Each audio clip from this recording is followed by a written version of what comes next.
Χαίρετε. Ονομάζομαι Στέλιος Πανταζής, είμαι γιατρός εξειδικευμένος στην ιατρική διατροφολογία και στις διαταραχές του μεταβολισμού και το θέμα μας σήμερα είναι 16 τροφές που βοηθούν την καρδιά. Το θέμα δεν αφορά μόνο όσους έχουν πρόβλημα με την καρδιά τους ή έχουν κάποιους παράγοντες κινδύνου που επιβαρύνουν την καρδιά, όπως χολυστερίνη και ζάχαρο, αλλά όλους τους ανθρώπους, γιατί υπολογίζεται ότι 1 στους 3 από εμάς θα καταλήξει από πρόβλημα στην καρδιά. Άρα, η πρόληψη είναι το καλύτερο φάρμακο. Ας δούμε λοιπόν τις τροφές. 1. Βότανα και μυρωδικά. Τα βότανα και τα μυρωδικά μπορούν να εμπλουτίσουν το φαγητό μας σε γεύση και με αυτόν τον τρόπο να μας βοηθήσουν να μειώσουμε ή και να αφαιρέσουμε τελείως το αλάτι, την ζάχαρη και τα λιπαρά στο φαγητό. Έτσι, κάποιο γεύμα μπορεί να γίνει πιο ενδιαφέρον και να μην μας λείπει το αλάτι. Επίσης, τα βότανα και τα μυρωδικά έχουν πολλές φορές δράσεις σημαντικά ωφέλιμες για την υγεία, όπως αντιφλεγμονώδη, αντιδιαβητική, αντιδιουρητική και άλλες. Μαύρα φασόλια. Αν και δεν τα χρησιμοποιούμε συχνά στην Ελλάδα, τα μαύρα φασόλια είναι εξαιρετικά ωφέλιμα για την υγεία, γιατί είναι πλούσια σε φυτικές πρωτεΐνες πολύ υψηλής ποιότητας, αλλά και φυτικές ίνες που βοηθούν στην αποβολή της χολυστερίνης, όπως έχω πει σε προηγούμενο βίντεο, και καθυστερούν την απορρόφηση των υδατανθράκων της τροφής. Τέλος, είναι πολύ πλούσια σε μαγνήσιο που μειώνει την πίεση. Κόκκινο κρασί. Το θρυλιπό λοιπόν κόκκινο κρασί, που είναι πλούσιο σε αντιοξυδωτικές ουσίες και είναι ένα από τα λίγα πράγματα που μπορούμε να κάνουμε για να ανεβάσουμε την HDL, που συχνά αναφέρεται και ως καλή χολυστερίνη. Προσοχή όμως, η ποσότητα δεν πρέπει να ξεπερνά τα 120 ml για τις γυναίκες ή τα 240 ml για τους άντρες την ημέρα, αλλιώς τα ωφέλη χάνονται. Σαρδέλες, γάβρος, σκουμπρί και ρέγγα. Οι 4 σωματοφύλακες της καρδιάς μας. Ψάρια πολύ πλούσια σε ωμέγα 3 λιπαρά και χαμηλά σε βαρέα μέταλλα και άλλες τοξίνες. Αποτελούν μονόδρομο για καλή υγεία της καρδιάς και συστήνεται να καταναλώνονται τουλάχιστον 2 φορές την εβδομάδα. Ελαιόλαδο. Για όλα τα έλαια και τα λίπη θα βρείτε διαφορετικές απόψεις στο διαδίκτυο. Ας πούμε, αλλού θα διαβάσετε ότι τα ζωικά λίπη είναι επιβλαβή για την καρδιά, αλλού ότι δεν είναι επιβλαβή. Ευτυχώς σε ένα πράγμα συμφωνούν όλοι οι ειδικοί διατροφής. Το ελαιόλαδο είναι το καλύτερο για την υγεία της καρδιάς μας και εμείς στην Ελλάδα ξέρουμε να το χαιρόμαστε όπως πρέπει. Καρύδια. Τα καρύδια είναι οι ξηροί καρποί που είναι πιο πλούσιοι σε ωμέγα 3 σε σχέση με τους άλλους ξηρούς καρπούς. Λίγα καρύδια την ημέρα μειώνουν τη χολυστερίνη και προστατεύουν την καρδιά από τη φλεγμονή, γιατί περιέχουν αντιφλεγμονώδεις ουσίες. Αμύγδαλα.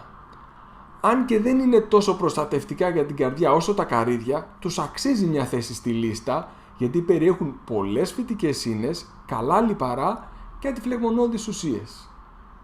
Ενταμάμε. Τα ενταμάμε είναι η σόγια στα Ιαπωνέζικα και αποτελούν ένα από τα πιο χαρακτηριστικά πιάτα της κουζίνας της Ιαπωνίας. Είναι πολύ πλούσια σε φυτικές ίνες, πρωτεΐνες πολύ υψηλής ποιότητας και υπάρχουν πολλές μελέτες που δείχνουν ότι μειώνουν τη χολυστερίνη. Αξίζει να τα εντάξετε στη διατροφή σας, γιατί μαγειρεύονται πολύ εύκολα και είναι πολύ νόστιμα. Τόφου.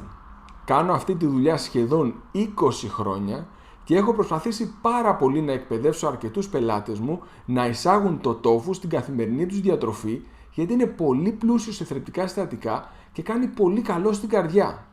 Μαγειρεύεται με πολλούς τρόπους και μπορεί να εισαχθεί πολύ εύκολα σε πάρα πολλά παραδοσιακά ελληνικά πιάτα, εμπλουτίζοντάς τα σε θρεπτικά συστατικά.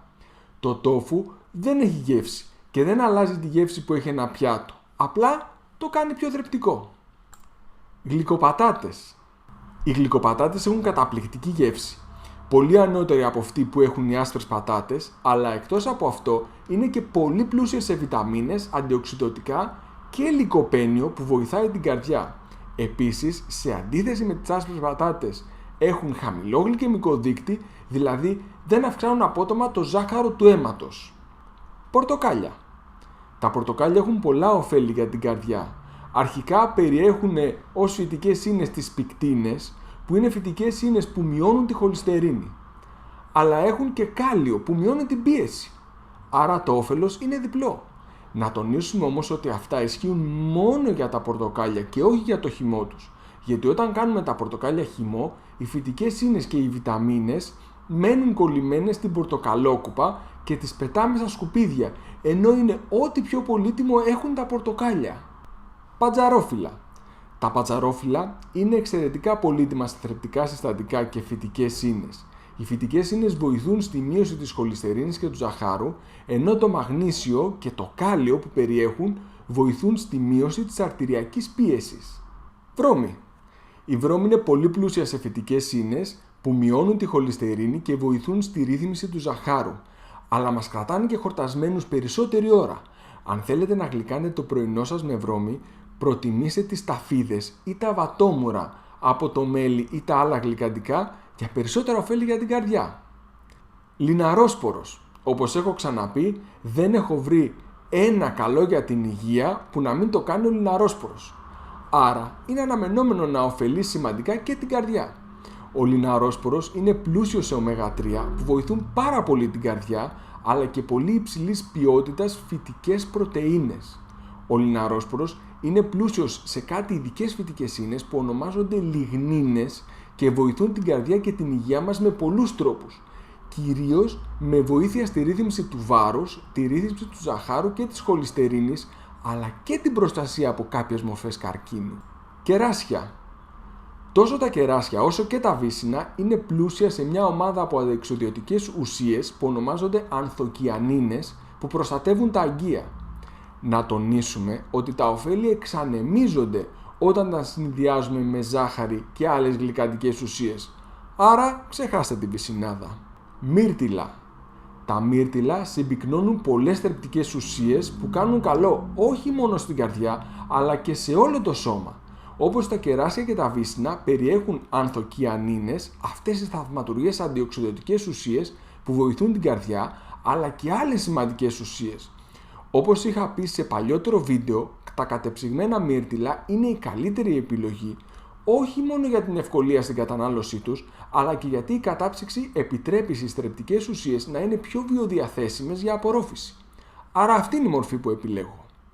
Αυτές οι τροφές μπορεί να βοηθήσουν σημαντικά την υγεία μας και την καρδιά μας. Αν τις καταναλώνετε ήδη, φροντίστε να τις αυξήσετε στη διατροφή σας. Αν δεν τις καταναλώνετε, βρείτε τρόπους να τις εντάξετε στην καθημερινή σας διατροφή. Η καρδιά σας θα σας ευγνωμονεί. Αν βρήκατε το θέμα ενδιαφέρον, σας παρακαλώ να πατήσετε το κουμπί μου αρέσει, να το μοιραστείτε με άτομα που θα το βρουν ενδιαφέρον και να εγγραφείτε στο κανάλι για να σας ενημερώνουμε για μελλοντικά θέματα. Επίσης, μπορείτε να χρησιμοποιήσετε τα σχόλια για να ζητήσετε να παρουσιάσουμε ένα θέμα στο μέλλον. Σας ευχαριστώ πολύ.